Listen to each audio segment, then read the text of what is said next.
Hey everybody, we are back here for class video number 5, and today is all about ring forming. So we're going to go through our basic ring forming kit as well as other tools that you can add on to make really incredible rings on your hydraulic press. One of the beautiful things about working on the hydraulic press, again, is polyurethane. And I can't stress enough how incredible this material is, how many design possibilities it opens up. So for rings, it helps us get us nice, seamless, clean, perfectly round shapes with heavy duty overlay, with textures, with all sorts of different things. And it gets us a really beautiful end product with ease without marring our metal, without damaging it. And when we get into doing like wedding band style rings, I'm also going to show you how to get your sizing perfect and spot on, which is really critical when you're trying to get that perfect ring that a customer may have ordered. We've got our ring forming kit. This is the master set with the urethane, the container, the column, magnetic column assembly, and all the different formers for forming flat rings of any material, thick stock, etc.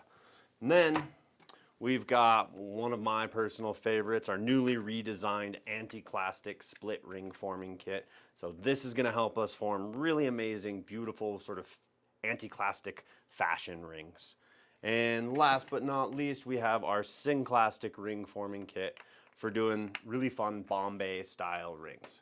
This is a little bit more of a niche, but what you can do with it is really amazing. And we will also be showing you just briefly that you can do all of this stuff on the vertical vise with the hammer. Press gives us a little bit more power and precision, but if you don't have a press at home, but you do have a vertical vise and a hammer, you can still get all the benefits of the polyurethane and these ring formers and work by hand.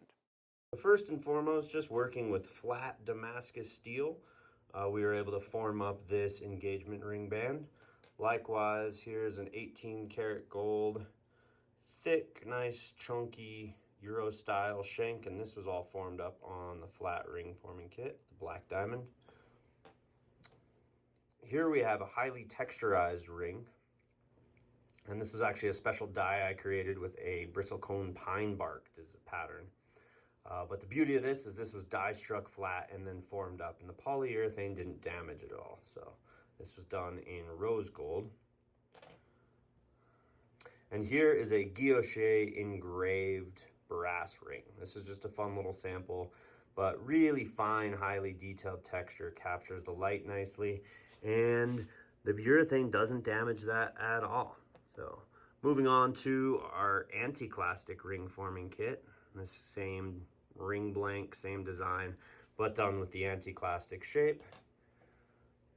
This one here, you have my granite texture, turquoise and 18 karat gold. And very subtle anti-clastic form to this, which really just makes the ring fit very well and be very comfortable to wear. Different overlay styles here. So this was 2 pieces of 20 gauge sterling silver sheet. One sheet was pierced and sawn out and then soldered onto the back of there to create this really cool, nice, big, bold fashion ring. Here was a roller printed thick gauge. I think this is 12 gauge here. So nice, thick ring shank, roller printed and formed the anti-clastic ring forming kit. And again, another overlay design. And last but not least, we have our Synclastic ring form for this Bombay style ring.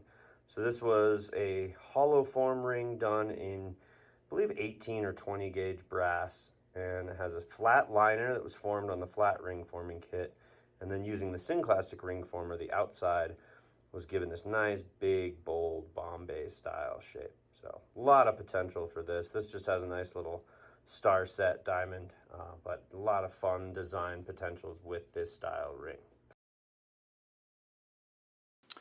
All right, so first of all, let's show you how to set up the press for working with rings. It's a little bit more complicated than some of the other setups, but follow these instructions and it'll ensure you get a good quality setup every time. So I've already got these in here.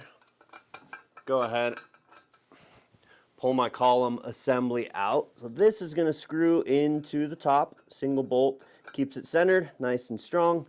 And now I want to orient this where I am comfortable working at it. So something about like that. Again, this comes down to eye-hand coordination. Take the time to play with some different setups. Loosen this up, maybe rotate it. Again, I'm always liking to work at this sort of angle on my press. So right about there should be good. Now, if you can see, if I don't have this stuff all lined up, it could potentially cause some problems. So what I want to do when I set this up is I'm going to use double stick tape. I'm going to get it all set up, and then everything is going to stay exactly where I put it. So pull that out.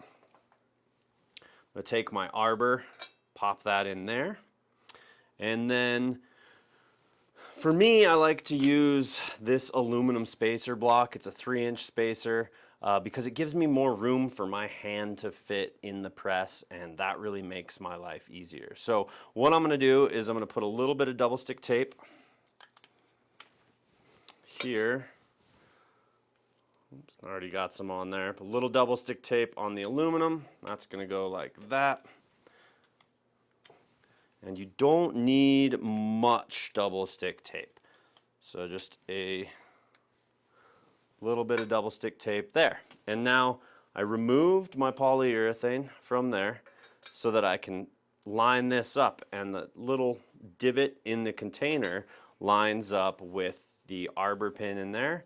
And now I can go ahead and I can get everything centered, make sure it's flat and level, and I'm just going to bring the press up slowly and just barely give it a little bit of pressure. Not too much. I don't want to damage this. I don't want to slam this down into our container, but just enough to get that double stick tape to stick.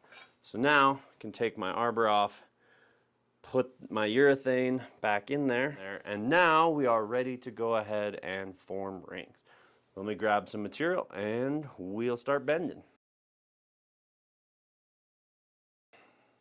All right, so I've got this ring blank here. This is one that I cut out of 1/16 of an inch thick material, 1.5 millimeter. So that's somewhere right around 14, 16 gauge. And by my measurements, this should get us to right about a size 9. On this ring kit, we have 7 different formers to cover pretty much the full range of sizes. They're not going to be exact because every ring we make is going to be a different thickness, a different alloy, might have a different temper, and so you're going to get what's called spring back. So this is right about 5 1/4 in size, but if you have a material like titanium that has a lot of spring to it, you're not going to get a 5 1/4 out of this sizer. If you're doing pure copper, it might be a lot closer. So just to know that it roughly runs from a size 5 to a size 11 here. And size 11 can easily form rings much bigger than that. So that's kind of just going to give you the rough idea of all those sizes. So knowing that my blank is right about a size 9, I'm going to go ahead and grab this one here. I usually start with a slightly bigger former because I can always go smaller. But if I start forming that ring way too small, it's going to be messy and more difficult to get it to be bigger after I form it small. This is just going to go right up in there.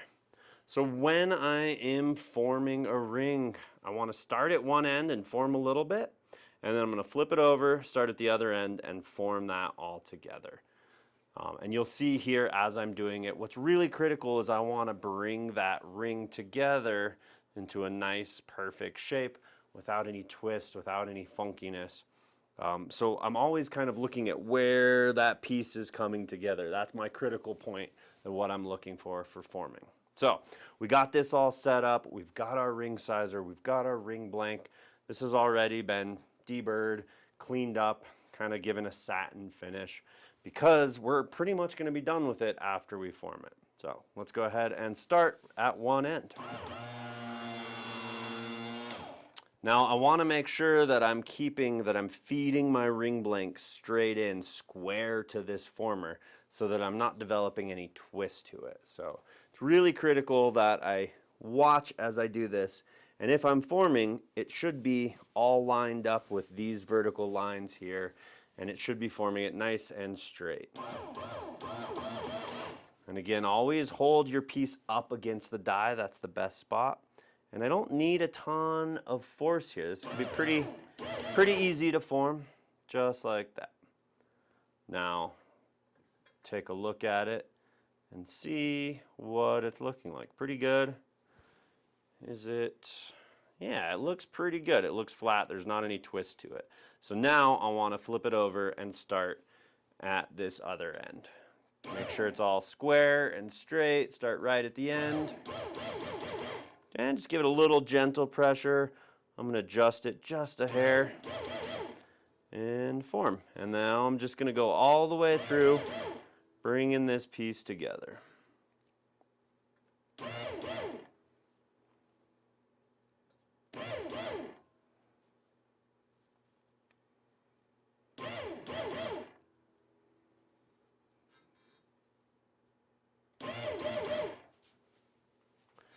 Again, keeping the piece up against the die, and then I'm just rolling it through and forming it. So now, I'm starting to be able to see the other end. And this is where I want to be watching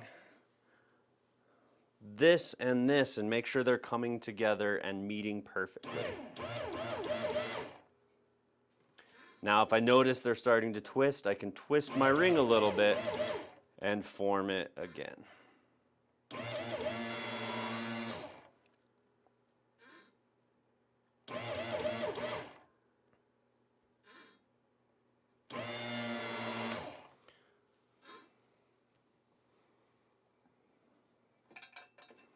All right, so there is good. It's still got a big gap in it, so I'm going to go ahead and swap down to the next smaller former.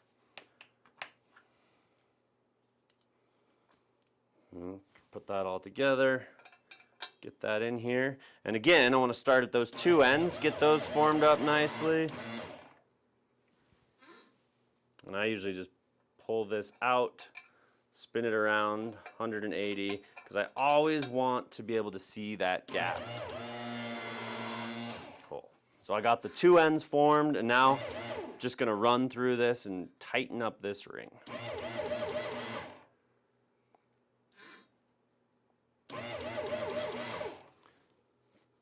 All right, now I'm not able to see the gap anymore, so I'm going to pull it off and flip it around 180 degrees again. And just slowly go back through it. Especially if you're working with thicker, tougher material, you might need to anneal and come back and form again. That's totally normal, especially with really, tougher metals.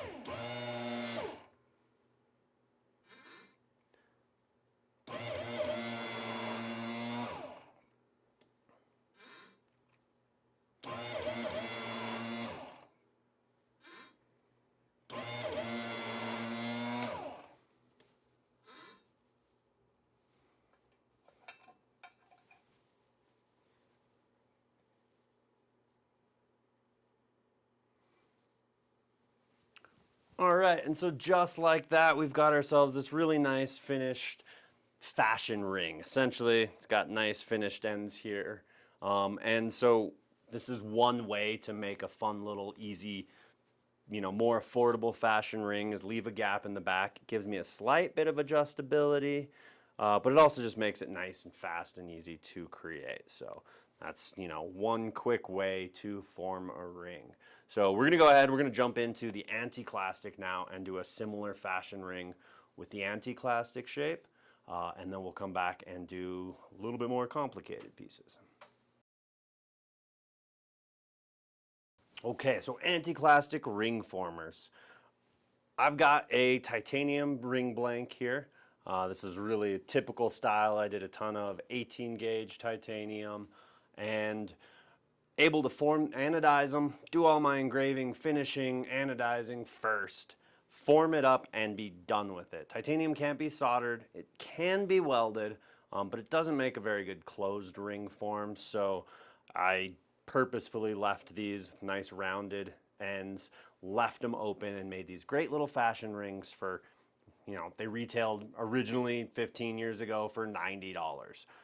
So really pretty quick thing to make and fairly affordable.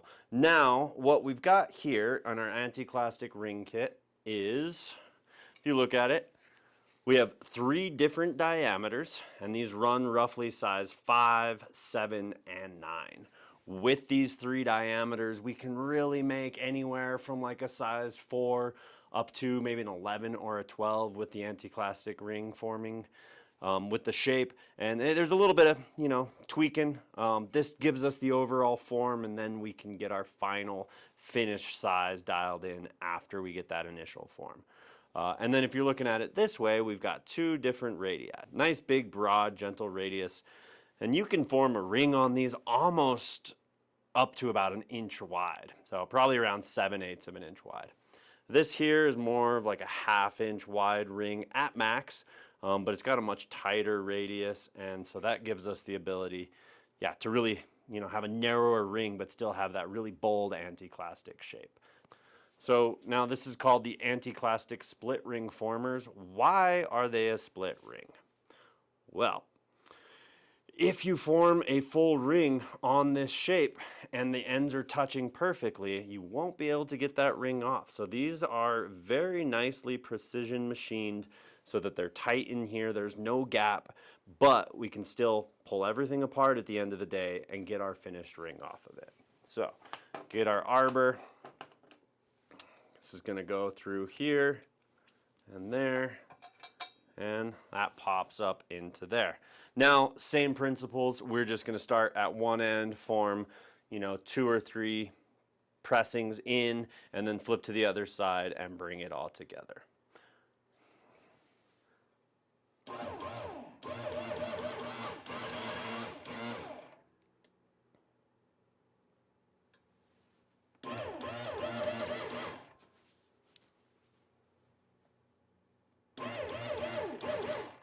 And I'm only going as far as I need to in the urethane. I shouldn't need to be slamming this into the aluminum container. If I'm going that far, doing something wrong. But all I need to do was just barely go into that urethane. What I'm doing is I'm watching my metal bend. And once it bends enough, I stop. I don't want to go further than I really have to. I'll flip to the other side, start right at the very end, and I'm going to work my way through here.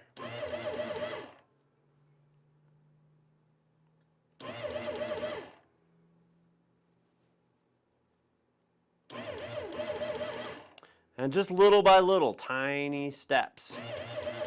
I always like to say it's easier to just press a whole bunch of little times and make sure you get the whole thing formed nicely and evenly. If you try to do it in 5 or 6 pressings and get the full ring beautiful and perfect, you're not going to succeed. So yeah, just take your time. And remember, you take your time, you're going to get faster and faster and faster. So first couple rings might be kind of slow. Once you get it down, a few minutes to make a ring like this at most. And watching these 2 ends come together, this is roughly a size 6 ring blank, and we're on roughly a size 5-ish former, so it's pretty close, but pretty much got it. Now, again, right, that ring, there's no way for it to come off, so that's why those rings have to be made. And again, these are all precision machined. These are made out of a hardened alloy of steel for maximum durability, and they fit nice and tightly, perfectly in here so that they don't leave a big gap when you're forming, or that would cause problems. So, put those down, and there is our finished ring. We look at it from this side, nice good shape there. And just like that, we are done.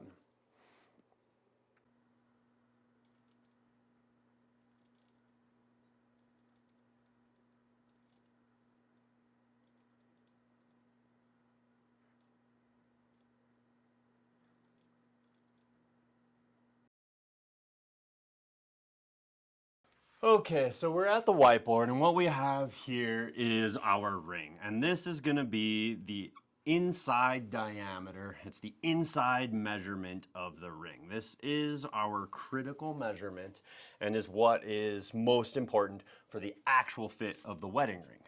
Now, in order to calculate the blank, let's say we have 2 millimeter thick stock. And 2 millimeter thick or 12 gauge is going to be the average wall thickness of material that I use for a wedding ring. Sometimes I'll go to 1.75 for a size 5 ring or something, make it fit a little more comfortable. But I rarely go narrower than that. So 2 millimeters is my general wall thickness. And now when we're bending a flat sheet into this form, it doesn't bend on the inside and it doesn't bend on the outside. It's actually technically bending right down the center of that wall thickness. So it's going to compress a little on the center. So as I'm bending this on the hydraulic press, the metal on this half here is actually going towards each other and compressing a little bit. On the outside, technically, it's stretching and elongating. So the actual circumference that is bending is halfway in between this. So in order to calculate the proper size ring blank, we're going to do our inside diameter plus we're going to go 1/2 of a wall thickness here and 1/2 of a wall thickness here. So that equals ID plus wall. And then we're going to multiply that by pi, or 3.14. That is going to give us the circumference for our ring blank. But yeah, this is the general theory between how the ring is actually sized and formed. So, sorry for my messy handwriting there. In this video at the bottom, I'm going to put a link to my ring sizing chart that's going to give you all of the US size rings and the inside diameter measured in thousandths of an inch and also in millimeters. And then I have it broken down for 18 gauge and 12 gauge, or 1 millimeter and 2 millimeter thick stock. And in that chart, it actually gives you the circumference for the ring that you're working on. So yeah, go ahead. That's going to be in the links below. Check that out. But now that we kind of know this theory, we understand this, let's go back to the press and we're going to form a complete, perfect, finished ring. We're going to saw it and solder it and get that size perfect and spot on. And all of that is going to be done with a very highly textured sterling silver band. All right, so I have my granite texture ring blank here. This material came out a little thinner than normal, about 1.1 3/4 millimeter thick. But because of the texture, my experience doing a lot of rings like this tends to bend a little thinner than normal. So anyways, I'm gonna make a size 10. I calculated that the inside diameter for a size 10, this is the sheet that I'll be posting up on the link below. Size 10 is gonna measure 0.778 inches as the inside diameter. And calculating my ring blank size, I need a 2.570 inch blank. So I cut this to size, leaving it just a hair longer. And now we are ready to go ahead and form this. So on my set here, I'm going to go and grab a size 9 or 10. I know that I'm aiming for a size 10, so probably usually start at a size 10. Given the spring back of the material, even though this was annealed, it's still going to have some spring to it. So given that, I'm going to start with the size 10. There's going to be a little bit of back and forth where I go to my bench, I saw the joint, I measure, make sure it's all correct size. But I might have to come back here and keep forming it. So that's just a little bit of the process for doing this. So let's start with the size 10. That sleeve goes on there and that pops up in there. Now, first thing I want to do is I'm going to bend just the start of this. It's really important whenever we're forming something round that we get the two ends of that form bent first, and then we bring those two ends together. So starting at the end, I'm going to put a decent amount of pressure into the ends. It is hardest to bend the end of a blank just because of sheer physics. I won't get into it. But I need a little more pressure on the end than everywhere else.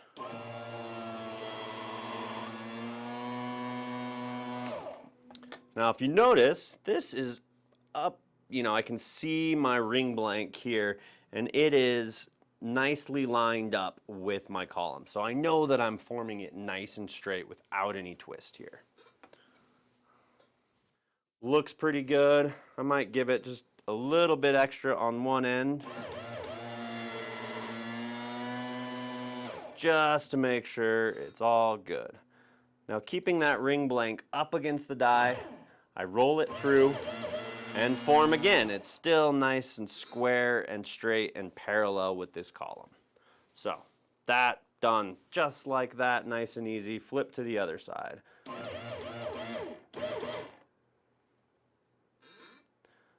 Roll it through. And I'm actually feeling my ring blank on the die, and that's helping me get everything lined up.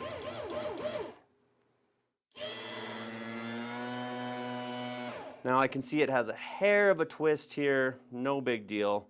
I'm gonna go, and now I can see in here, I can see that tail end. And as I'm going through here and forming, I'm just gonna make sure that those are coming together.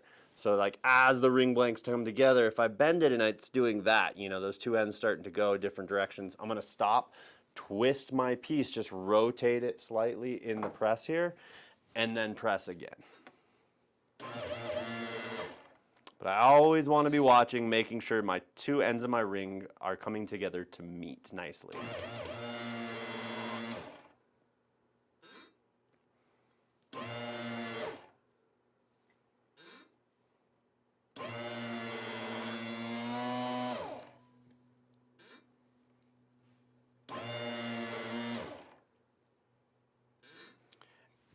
And now with rings, it's common that I have to go through and form it maybe 2 or 3 times. I just want to make sure I'm getting a nice perfect circle. So a lot of the ways that I've seen people do rings, they cut their blank to size, they sort of roughly bend it, and then they kind of mash it together till the ends butt up in an oval. That works pretty well, but it's tough to get a perfect size.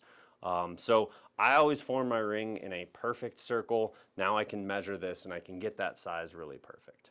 But you will notice that it's still got a gap right there. So that's just because of the material. Even though it's a needle, it's got some good spring. So I'm gonna drop down to the next size, smaller former.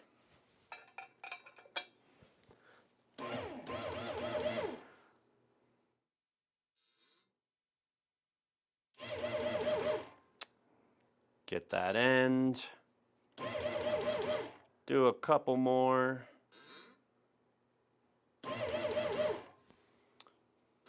Now I'm gonna flip it around, pull it out, turn this whole thing around 180 degrees, and go and get the other end before this starts to close up too much.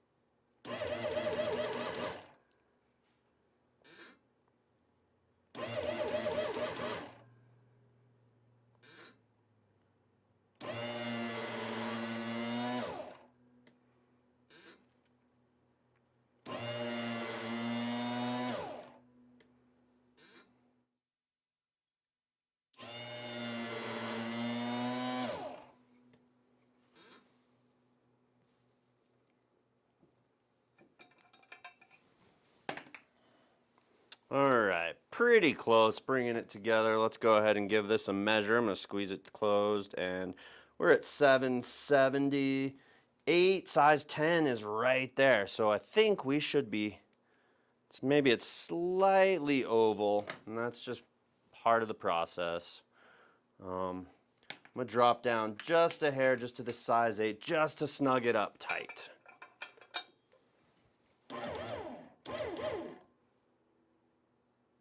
And if you notice, I'm just using light pressure right there. not going super hard. I can see here that those two ends are starting to touch, so I just want to roll through this whole thing real gentle.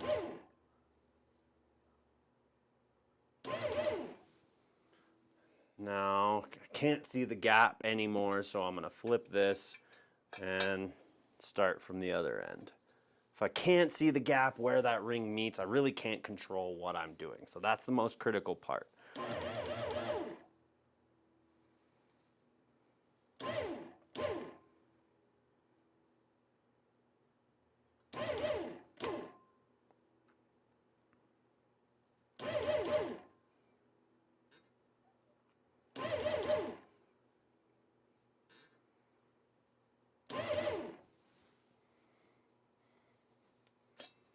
All right, that looks pretty good.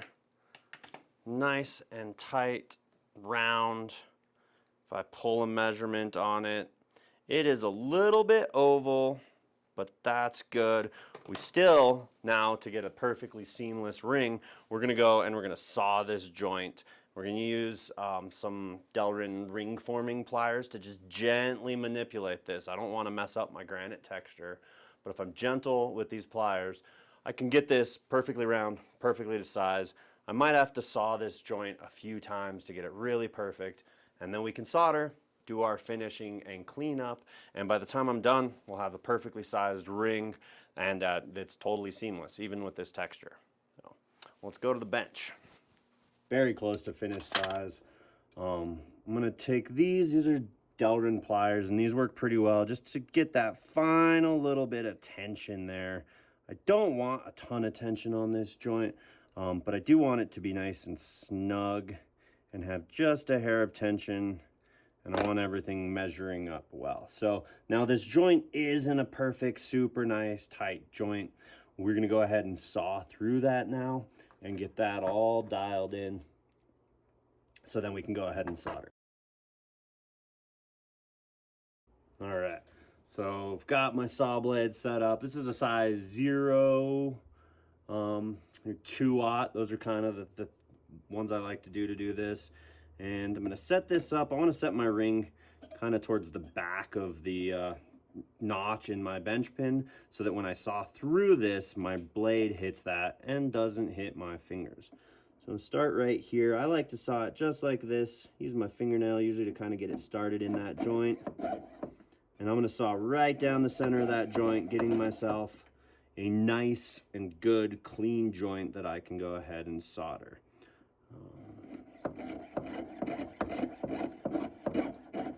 And a slight angle I found works really well. It just tends to, for some reason, get the cleanest fit for me for this specific ring.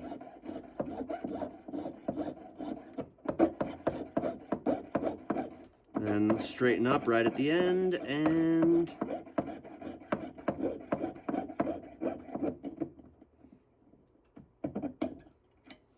there you go. Nice, good tight joint there. Grab my calipers, and we're just a hair smaller, but we're a hair bigger in one direction, a hair smaller in the other direction. So I know that this is now gonna make a perfect size ring once it's all soldered and done. Just a hair more tension with my pliers here. Get everything nicely lined up.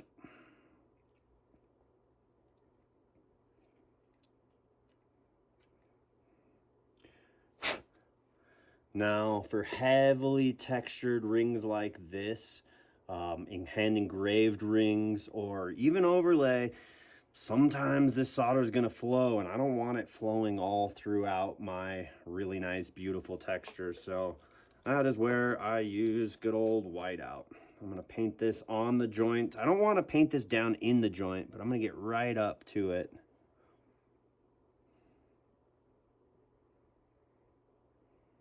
Just right up to the edge of that joint. Cool. Now let this dry for about 10 minutes, and then we'll come back and solder that.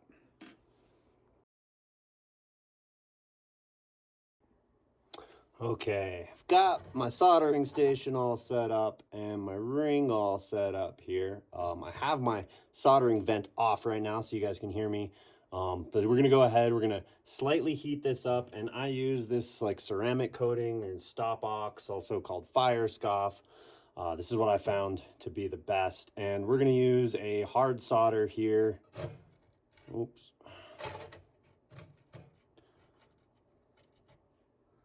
All right.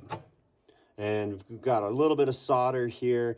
I've tried with putting the solder, a strip of solder in the ring joint and using the tension of the ring to kind of hold it there so that we get the solder into that joint. I've had really good results and really bad results. So I like to cut just a thin little strip and place it exactly where I want it. That gives me the best results. So I'm just gonna gently warm up my ring and get this fire scoff all coating everything.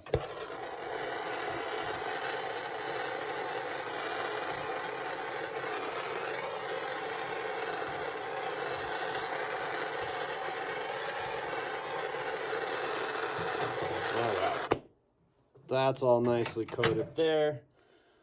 All right, a little bit of like a battens flux on my solder, and then use my tweezers. I'm gonna place that right in there on that joint, and I've got my pick ready. I'm gonna turn the fan on so I don't get any fumes, and here we go, solder.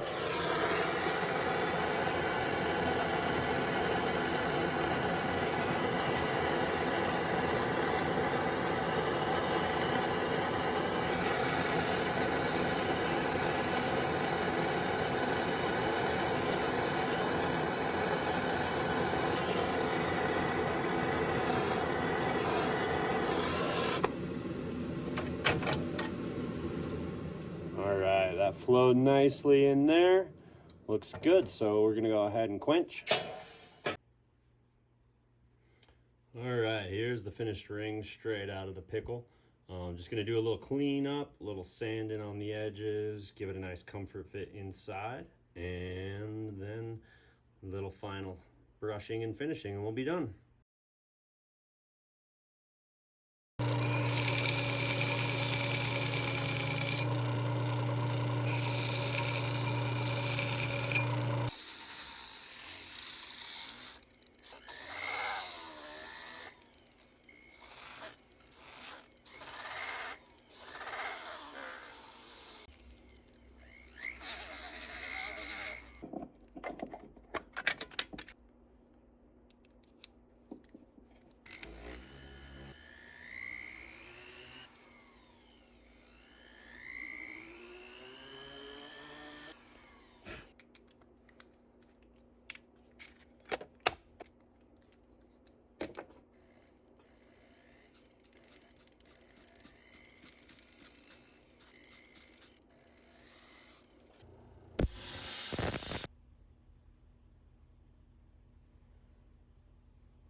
All right, so the last ring we're gonna be working on now is our synclastic ring, or our Bombay style ring. This one here, it's got the nice little stone in it. And this is definitely a much more complicated, a lot of fabrication going into. So what I already did was I prepped the liner. So this is a size 7, quite a wide liner, and this is going to be the interior of the ring. I formed it with the flat former, went ahead and soldered it. And first thing I'm going to do is I'm going to throw it onto this former, which is roughly a size 7, and I'm going to put it back on, and I'm going to go through and I'm going to press all the way through again just to make sure I get it nice and round.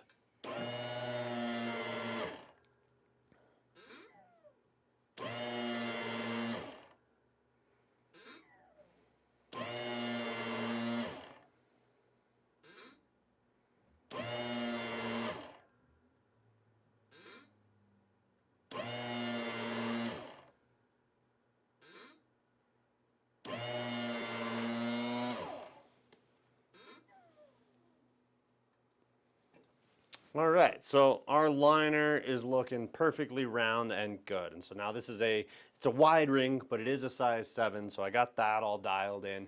Now we're gonna actually create the hollow form that goes around it. So I got another piece of metal, same width, kind of this slight tapered ring design. And this is quite a bit longer. It's roughly a size 10, and these are both 20 gauge material. There's no good way to put in numbers to an equation and figure out exactly what this length blank needs to be and this length needs to be. It depends on the width, the thickness, and what former you're using. So this is just a little bit longer than I'm kind of calculating that it should be. So anyways, now what we're gonna do is using our big wide synclastic former, we're essentially just gonna be forming this middle part of the ring. And then the rest of it we are going to be forming with just our flat former, just to get that whole shape all around. So pretty simple. We're gonna start here on the big former, pop this into place. And it might help to go ahead and mark where the center is on here. I'm gonna go ahead and just kind of eyeball it. Eyeball it. Gonna get me roughly there. Now I'm gonna hold this centered and get that all lined up. And one thing I wanna make sure is that I have 3 different widths with increasingly smaller radii so that you can do bunch of different sizes here. And again, these are just designed to sort of give you the middle section, and then you use flat formers to get the rest of it. But this is pretty wide, so this is about as wide of a blank as I'd want on here. Start with that center point touching, make sure everything's lined up nice and square. And as I'm watching through here, I make sure that the 2 tails that are coming up are lined up, you know, so they're not twisting off to either side.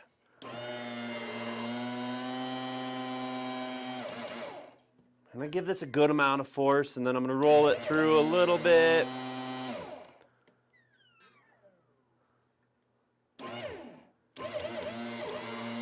Make sure everything, again, staying nice and lined up. Now, we've got that part there, and this kind of, I don't want to form it more than this or else it really gets stuck in there.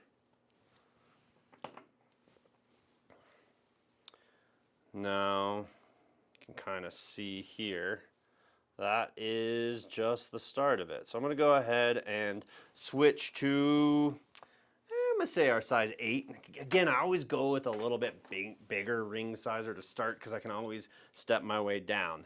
And now this, I'm going to go ahead and I'm going to go and form these 2 ends and bring it together to touch.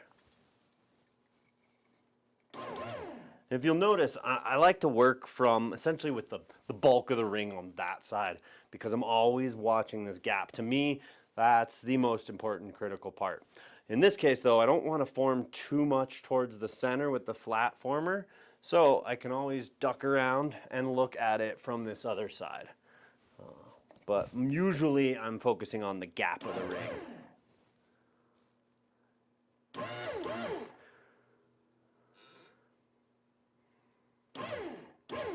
All right. This is 20 gauge, it's been annealed. It doesn't take much to form it. Low pressure.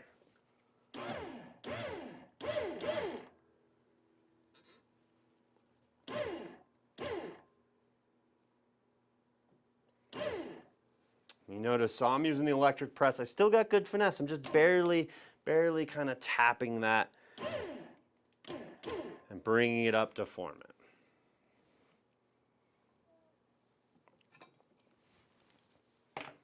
Now, at some point here, I'm going to just have to use a little bit of manipulation. I want to play with the size, make sure that the sizing is good. It's going to be a tight fit. But essentially what the next steps are is I'm going to saw this joint and bring it closed. And then I'm going to have to fit the 2 together, which is going to be a little bit of a trick. And one thing I'm noticing is I do like the form but I kind of feel like I want to go with a little bit tighter radius here. Now, this is about the same as I did before.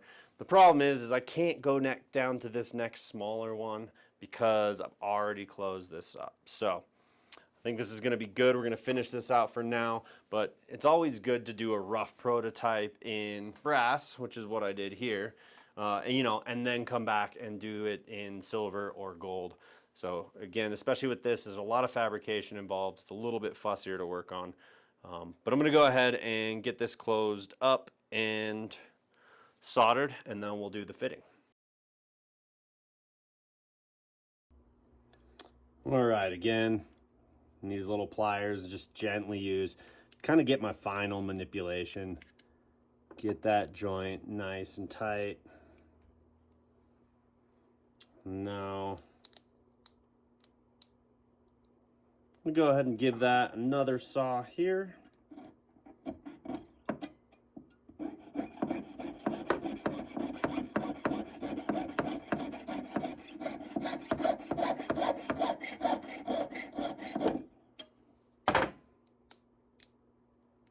All right, now I'm gonna go solder this and then we'll come back and fit these. Okay, so I got my domed part of the ring put together here, and I'm gonna go back and just go with the ring sizer again and just make sure I get this all nice and round, mainly just the bottom part.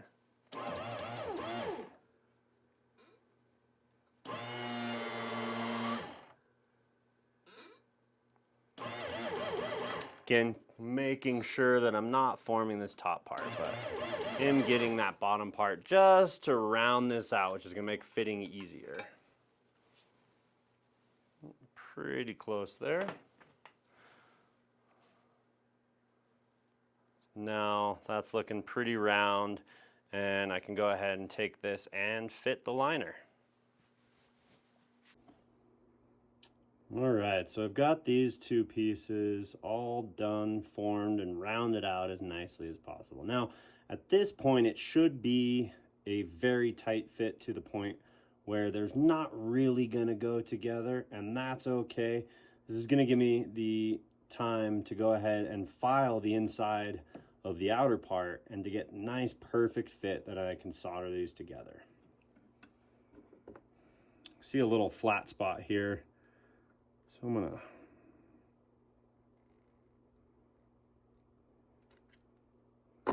tweak that, get that close. Now, using my half round file, I'm gonna go in, and especially on the whole Bombay curved section of it, I'm gonna go and file all of this. Now, while I'm filing, I wanna make sure not to be filing at an angle. I wanna be filing square to this piece so that this liner fits in there nicely. So, filing both sides at the same time.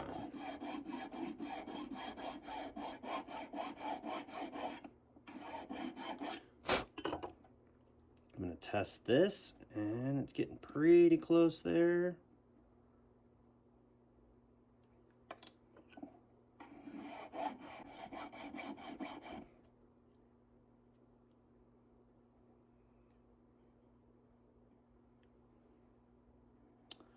Almost there.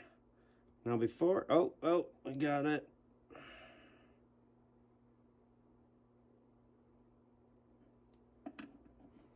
Okay, that's a pretty close fit. I'm gonna go and I'm gonna taper the outside of this ring real quick and then come back. But actually we should be able to go ahead and solder. We'll just go clean up the edges real quick and I'll be back and solder.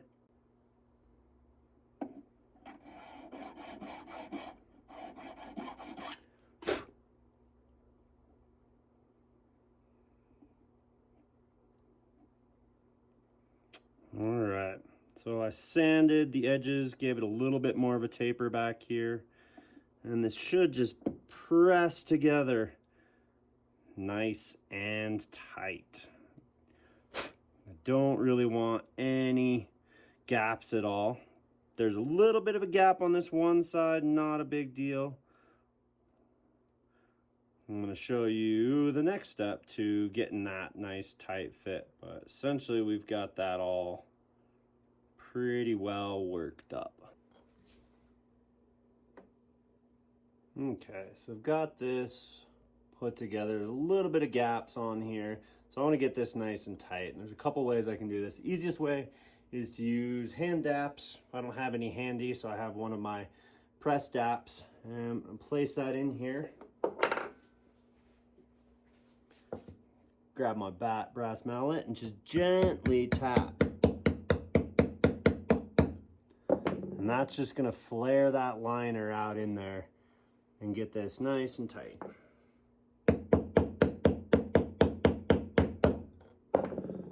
Do that on both sides.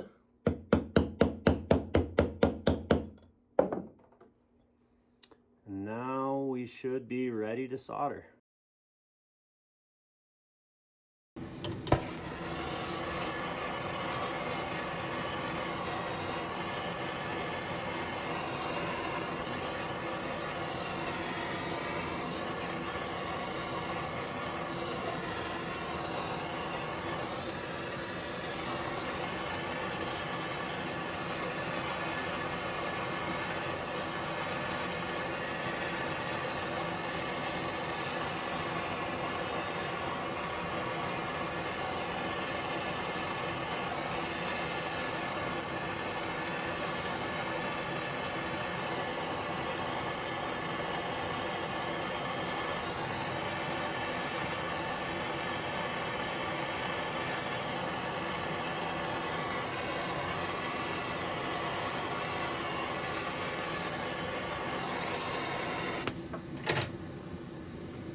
So if you don't have a press, we can still go ahead and form rings, especially these anti-clastic rings, on a vertical vise with a hammer. You know, it's gonna work best, it's gonna be cleanest with our polyurethane hydraulic hammer. This is gonna do the job by far the best. You can use other hammers as well.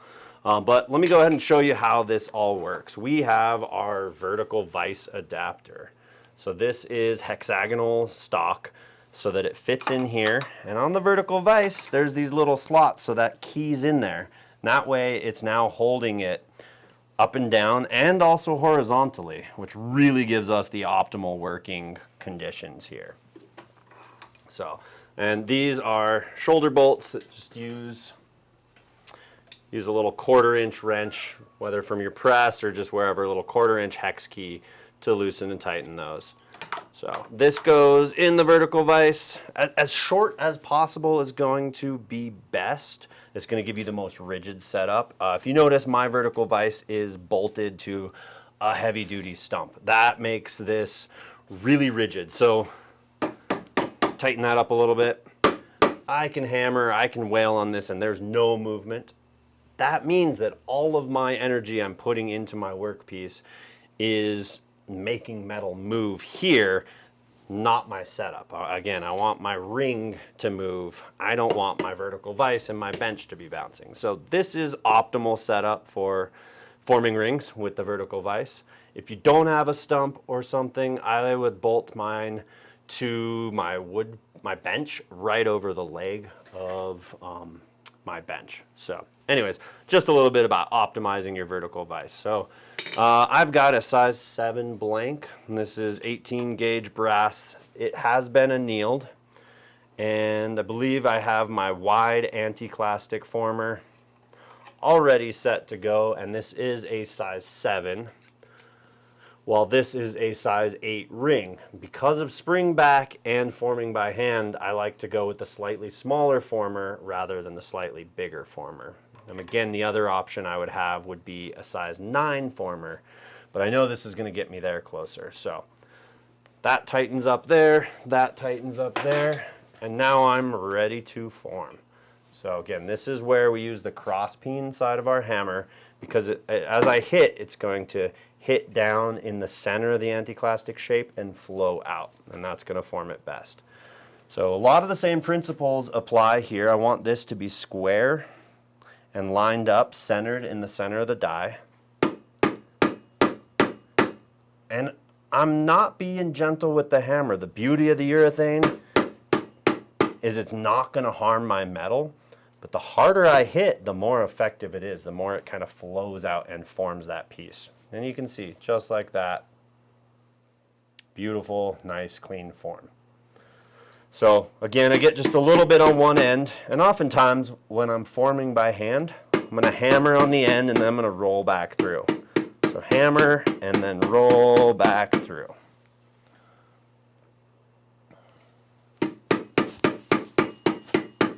And then I'm going to look at it and adjust. I got a little bit of twist going on there.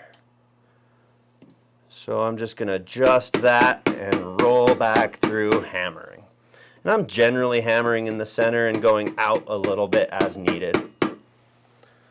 Now flip to the other side. Get that end nice and formed.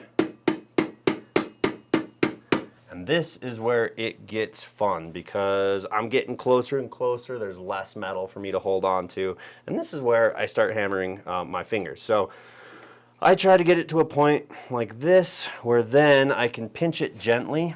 And again, I'm pinching it down low. And I'm going to be hammering straight down now. So that way my fingers are as out of the way as possible. I don't want to hammer them. And I just gently take my time. Really light touch with my fingers. I'm just gently pulling down on the ring.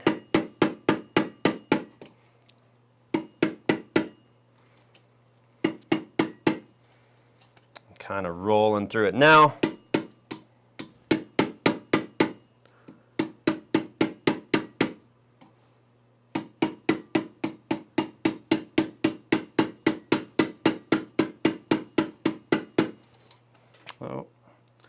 getting there. Got most of the form in place.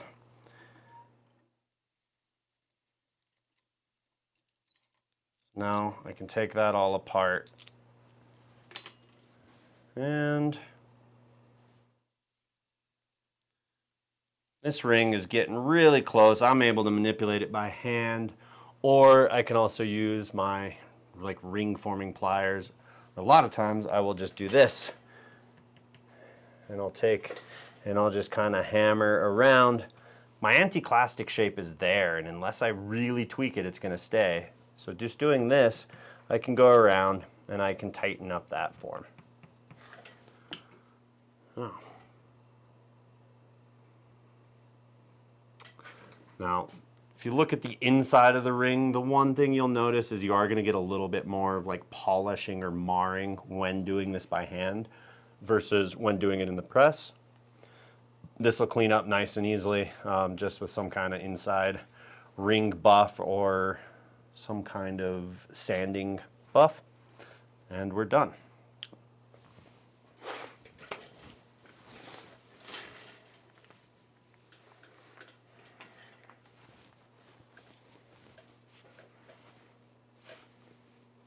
All of our other ring formers as well can be used on here. So we do have like our Bombay style ring former or Synclastic former. And the same thing, this is just going to bolt on there and tighten up. As well as, you know, any of our ring formers here can be used on there. Now, if I already have these, if I have a press and I already have these, great, you can use them here. If I don't already have this, we actually have a ring forming stake that's going to be just like an all-in-one ring forging, ring forming stake, and I'll show you that as well. So for forging rings and for forming flat rings, we have our ring forging stake. This is made out of a specific type of metal that's hard but super tough. So it's not as hard as the heads of most hammers, so it's not meant to be hammered directly upon. You're supposed to have metal, copper, silver, gold in between your hammer and this, but it is hardened so that it is really tough. So this goes right in here, and it tapers, I believe, from somewhere around the size 4 to an 8 or 9, and then an 8 to a 13 on this side. So this gives you the full range of sizes for forming flat rings. And again, the hexagonal stock, so that you have a minimal amount hanging out, that gives you maximum rigidity. And now you can hear that nice and solid. I can go and I can forge a ring over here, or I could even use like a texturing hammer, for example, to go and to hammer texture my rings as well. If you don't have a vertical vise, but you have a Swanstrom anvil, this is a super sweet little tool. And Swanstrom makes this little adapter that is designed specifically to work with our tools. And so I can take any of my anti-clastic, Synclastic, or flat formers, and those, same exact thing, are going to go on here and bolt in place. Same threads, same key used for all of this, and now I can go ahead and use my Swanstrom anvil to form rings as well. And then some of the other things too is for small hoop earrings, these largest Synclastic forms are awesome. So when we make tools, we usually design them with one, main thing in mind. But also always keep in mind that these formers can be used for forming all sorts of different shapes. Hoop earrings, rings, whatever you can imagine. So that's a wrap on rings. We went through and worked with our anti-clastic formers, making just a really simple fashion ring with an open back. We worked through doing a textured wedding band. And then again, these can be done in overlay. It can be done with really thick stock. It can be done with tough materials like 14 karat rose gold. Most 14 karat white golds as well. Definitely palladium white works really well. Some of the other nickel white golds are tough to form and they're just not great to work with. But yeah, we went through all of that.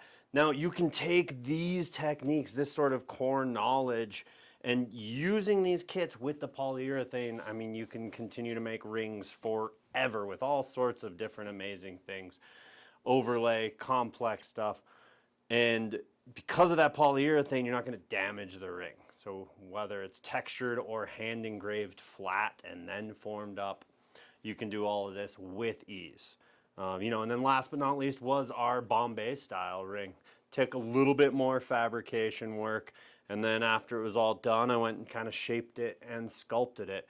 But that was 2 pieces of 20 gauge silver, so it's a nice ring. It's hefty, but because it is hollow, it doesn't have that much weight in it.